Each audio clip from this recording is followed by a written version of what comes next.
Слава Україні!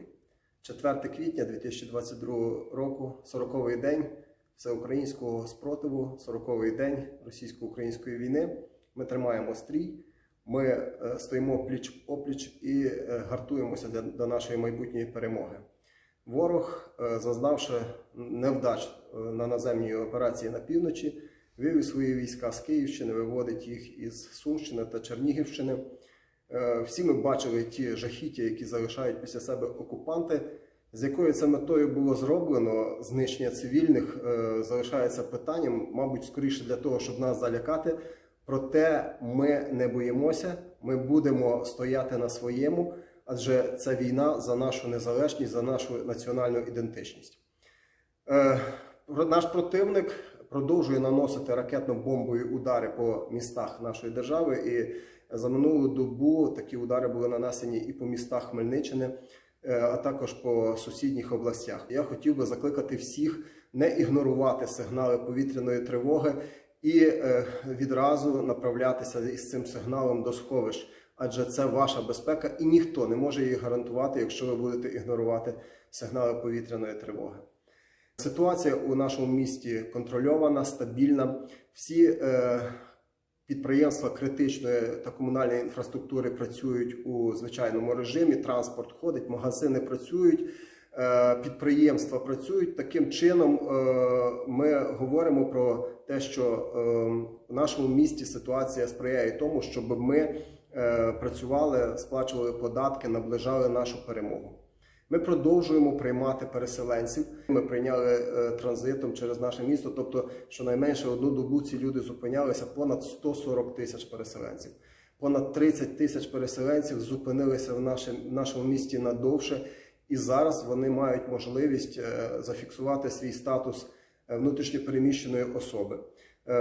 Ми надаємо таку можливість отримати довідку у кількох центрах у нашому місті. Якщо з 16 березня така можливість була в 3 наших громадських приймальнях соціального захисту, то від сьогодні у 8 місцях внутрішньо переміщені особи можуть отримати цей статус. Крім громадських приймалень, які знаходяться на вулиці Шевченка, Інститутській, а також на Перемоги, звернутися по довідку можна ще і у фінансовому управлінні на Проскурівській, у ресторані Жовтневому.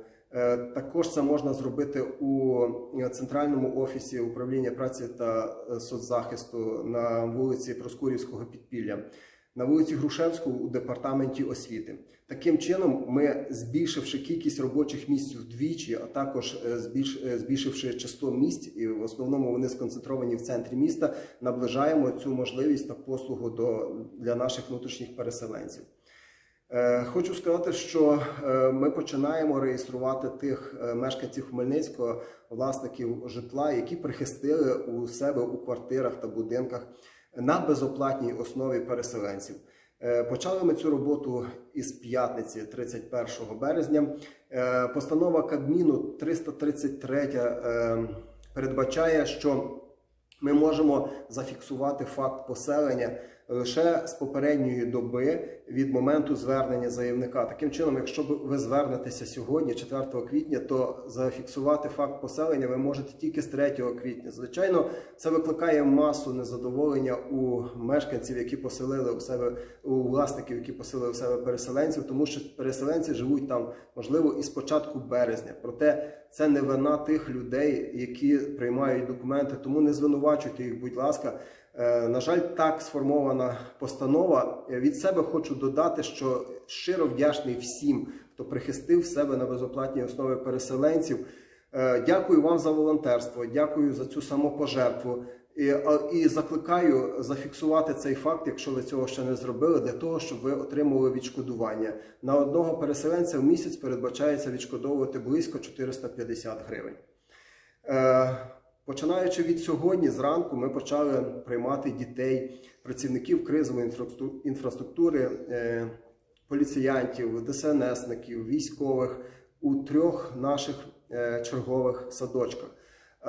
Хочу сказати, що прийом цих дітей збігся із сигналами повітряної тривоги, тому відразу всіх цих дітей, їх прийшло близько з батьками 150, евакуювали у сховища разом з персоналом. Хочу сказати, що це найбільш безпечні 3 садочки у нашому місті з найкращими сховищами, а це була основна умова відкриття таких садочків.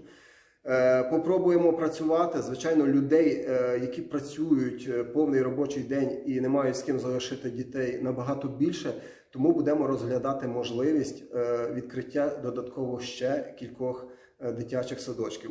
Школи продовжуватимуть працювати в дистанційному форматі. Разом з дітьми нашої громади навчатися продовжують понад 1100 учнів-переселенців, які зараховані до числа учнів наших шкіл.